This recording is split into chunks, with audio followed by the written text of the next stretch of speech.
चलो बच्चों, आज मैं एक आपको कहानी सुना देती हूँ। बहुत ही कहानी बुद्धिमत्ता की है। एक मटका बुद्धि। इस कहानी में कहानीकार ने बुद्धि बल एवं चतुराई के महत्व को स्थापित करने का प्रयास किया है। तो आइए सुनते हैं। बादशाह अकबर ने अपने दरबार में कुछ प्रतिभाशाली और बुद्धिमान लोगों की नियुक्ति किया था, जो नवरत्न अर्थात नवरत्नों के नाम से जाने जाते थे। इन सब में बहुमूल्य रत्न थे बीरबल। वे एक हाजिर जवाब मंत्री थे। एक बार श्रीलंका के राजा बादशाह अकबर के दरबारियों की बुद्धि की परीक्षा लेने चाहते थे, इसलिए उन्होंने अपना दूत इस विशेष कार्य के लिए अकबर के दरबार में भेजा। हे महान राजा, श्रीलंका के राजा ने अपनी शुभकामनाएं भेजी हैं। उन्होंने आपके सम्मान तथा स्नेह के प्रतीक बहुमूल्य उपहार भेजा है। बादशाह सलामत, मैं यहाँ एक विशेष अनुरोध लेकर आया हूँ। दूत ने कहा, आपका दरबार सर्वश्रेष्ठ बुद्धि वाले दरबारियों के कारण प्रसिद्ध है। श्रीलंका के राजा ने अनुरोध किया है कि आप इस बुद्धिमत्ता का छोटा सा अंश हमें भी दे दें। वे चाहते हैं कि एक मटका बुद्धि उनके लिए भेज दें। दूत ने निवेदन किया। इस प्रकार के अजीब अनुरोध के कारण दरबारी बहुत चिंतित हो गए। उन्होंने घबराकर एक दूसरे की ओर देखा। हमने जो सुना है वह क्या ठीक है? एक मटका बुद्धि? एक दरबारी ने गुस्से से कहा। यह अनुरोध तो बिल्कुल बेसिर पैर का है। श्रीलंका के राजा का दिमाग जरूर खराब हो गया है, जो उन्होंने इस तरह का मूर्खतापूर्ण अनुरोध किया है। सभी दरबारी उसके इस कथन से सहमत थे। मुझे लगता है इस दरबार में एक बुद्धिमान व्यक्ति है, जो कुछ न कुछ युक्ति अवश्य निकाल सकता है। एक मंत्री ने बीरबल की ओर देखते हुए कहा। वह दरबारी बीरबल से बहुत ईर्ष्या करता था। उसे लगा कि बीरबल को नीचा दिखाने का वह सही अवसर था। उधर राजदूत इस बात का खूब मजा ले रहा था कि उसने अकबर के दरबार में तनाव तथा गड़बड़ी की सृष्टि कर दी थी। बादशाह अकबर भी अपने अन्य दरबारियों की तरह इस अजीब अनुरोध से भौचक्के रह गए। उन्होंने बीरबल से कहा, तुम्हारे पास सभी समस्याओं का हल होता है और मुझे आशा है कि तुम इस समस्या को भी सुलझा सकोगे।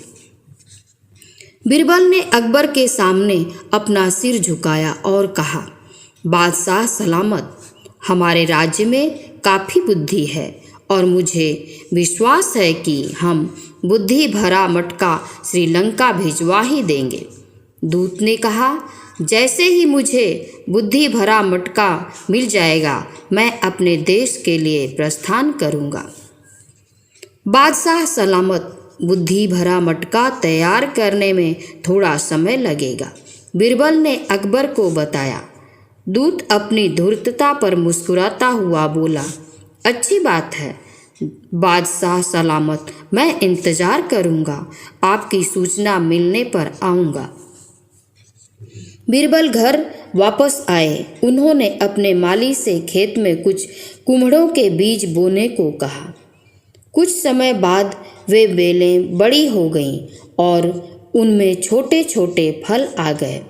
बीरबल उन फलों को देखकर बहुत खुश हुए और उन्होंने माली को बुलाया। उन्होंने माली को कुछ मटके दिए और कहा, हर मटके में एक कुम्हड़ा बढ़ जाए, ऐसे एक एक मटका लगा दो।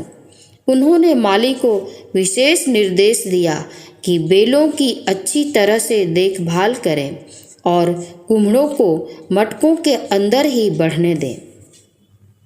कुछ सप्ताह के बाद कुम्हड़े अपने पूरे बड़े आकार में गए और उनसे मटके पूरी तरह से भर गए थे। बीरबल ने बहुत सावधानी से कुम्हड़ों को मटकों सहित पौधे से अलग कर दिया। उन्होंने बादशाह अकबर को खबर भिजवाई कि बुद्धि भरा मटका तैयार है।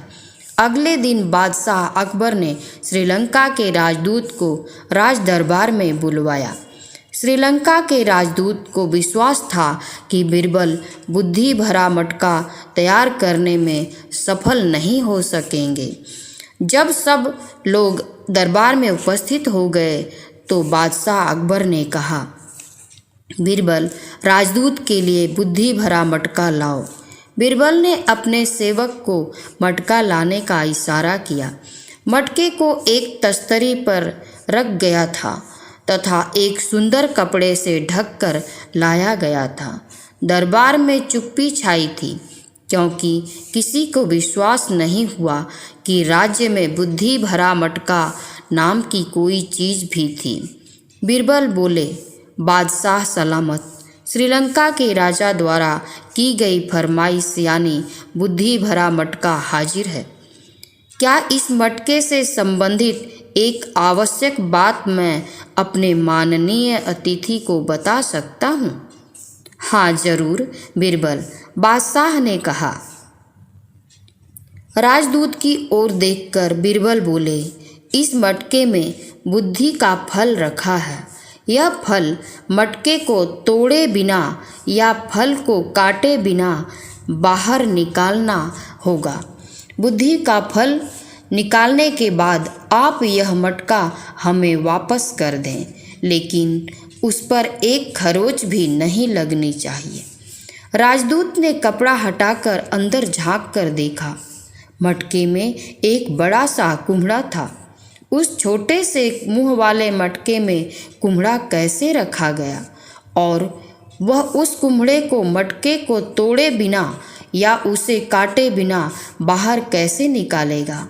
राजदूत के पास कहने को शब्द नहीं थे। वह बीरबल की चतुराई से हार मान चुका था। उसने सम्मानपूर्वक बादशाह अकबर को सलामत किया और कहा, आपके इस उपहार ने मुझे कृतार्थ कर दिया। आपका राज्य बुद्धिमान लोगों से परिपूर्ण है और बीरबल उन सब में अधिक बुद्धिमान है। इन शब्दों के साथ राजदूत ने अपना बुद्धि भरा मटका लेकर दरबार से विदा ली और श्रीलंका वापस चला गया। अब अकबर तथा उनके दरबारी सभी जानने को उत्सुक थे कि मटके में क्या था। बीरबल ने बाकी मटके दरबार में लाने का आदेश दिया और बादशाह अकबर तथा दरबारियों के सामने मटके पेश किए गए। जब बादशाह ने मटके के भीतर झांक कर देखा तो वे हंसते हंसते लोटपोट हो गए। बादशाह बीरबल की बुद्धिमानी से बहुत प्रसन्न हुए और उन्हें बहुत से मूल्यवान उपहार दिए। धन्यवाद बच्चों, आपने बड़ी शांति से ये कहानी सुनी तो देखा बीरबल कितने बुद्धिमान थे और कितनी समझदारी चतुराई के साथ उस कार्य को संपन्न किया।